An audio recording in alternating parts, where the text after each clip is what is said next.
do? I'm Corey Kearns. I'm the head gardener here in the Ballinfoile Community Garden, where we work community to grow fruit and vegetables and flowers and all sorts of things to basically to feed ourselves and anybody else that comes along as well, you know. Brilliant. And we try and be it's an organic garden mostly, and we try to be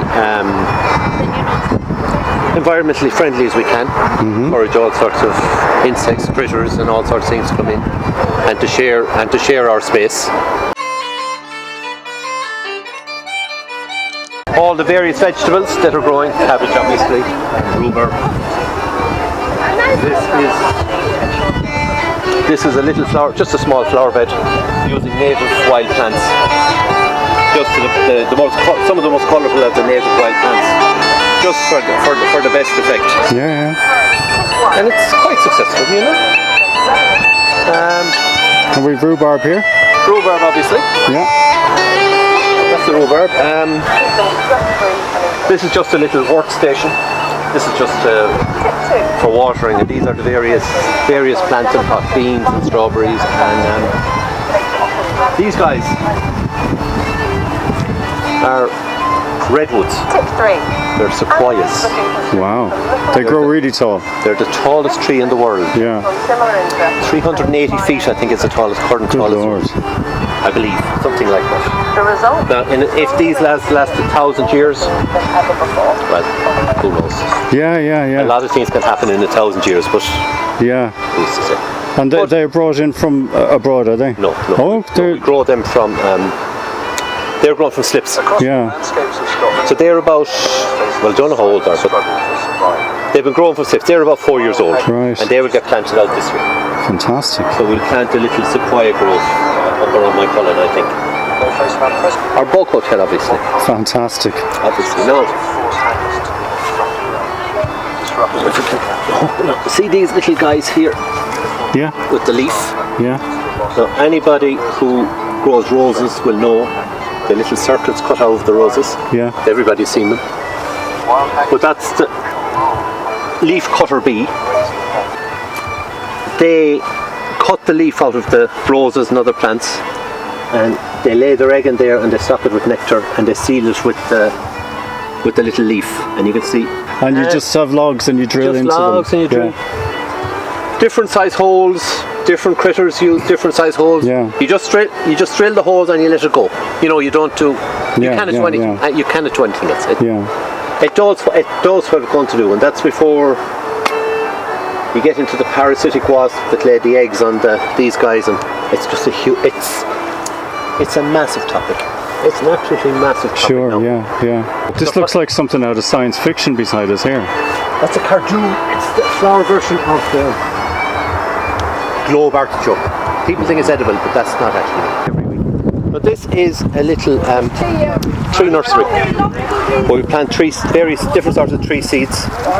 Yeah. Unfortunately, this year we had very bad germination. I have no clue why. These are crab apples. These are hazels. These are elm trees. Yeah. These are tutsan. These are little oak trees. They're the sequoia. They'll get transferred out there into pots in maybe next spring, something like this. Little white beam. These are native juniper, and these are the oaks. Yeah. These came from absolutely fantastic pear trees down around Ballygar. Possibly the biggest trees I've seen in the county. So we're selling these on, and they're going out to my cullen to plant a little native forest. So this is our little tree nursery. Yeah.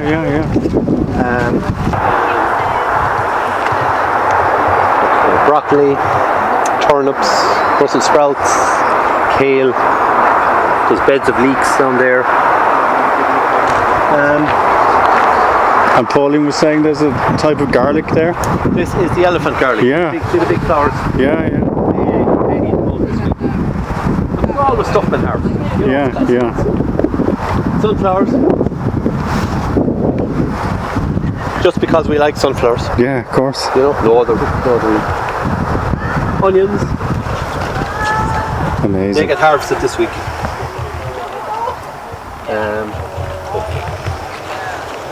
beetroots,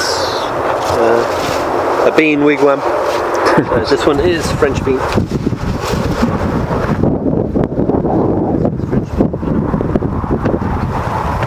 So the harvests that size or a bit bigger. Yeah.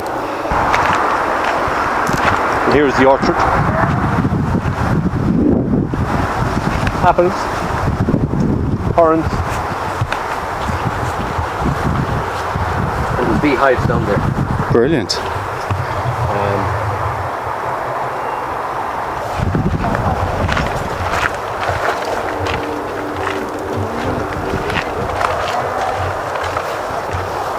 This is our pumpkin patch. Oh wow, yeah.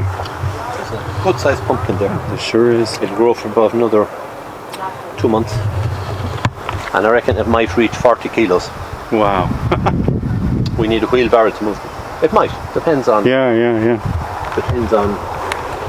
And like I said, pumpkins, they just need space. Yeah. They just need space. This is compost. And this is the key to the whole thing.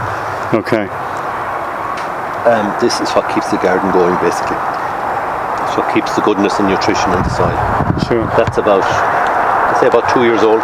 Right, 2 years right. to make that. And that is very nice compost. We use it for potting stuff. We use it for, in springtime, all the beds will get, they'll get a surface dressing of compost. Yeah. And it will just does a great job. We don't dig the soil at all. Yeah. The only thing we dig is potatoes. Okay. So everything, all compost, all seaweed, everything just gets left on the surface. Yeah. And it's quite incredible. It just disappears. The worms come up, they bring it down. Yeah. The more study they're doing, the more they're finding out about this vast mycelium network under the soil that basically almost drives the whole thing. Yeah.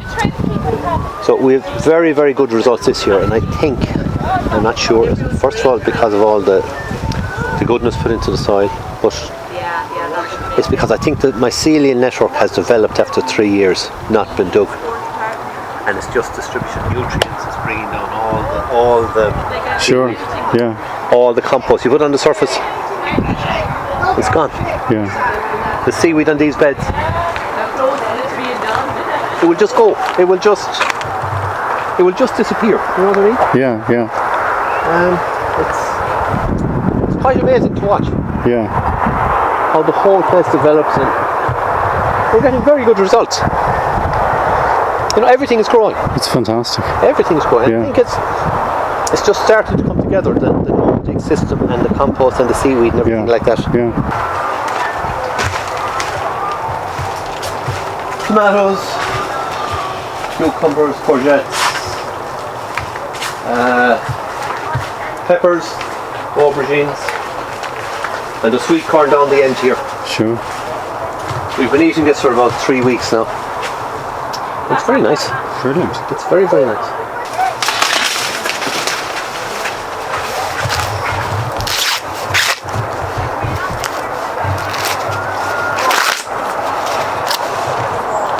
That's a sweet corn.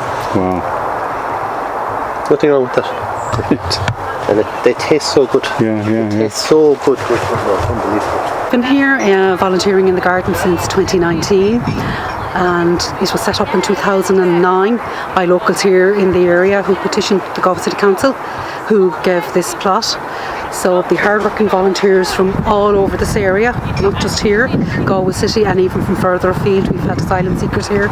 We've had volunteers from Enable Ireland and the Brothers of Charity, and all of this work, every bit of work here is carried out by the hard-working volunteers here. And we get grants from the City Council, Galway City Partnership, Let's Get Galway Going,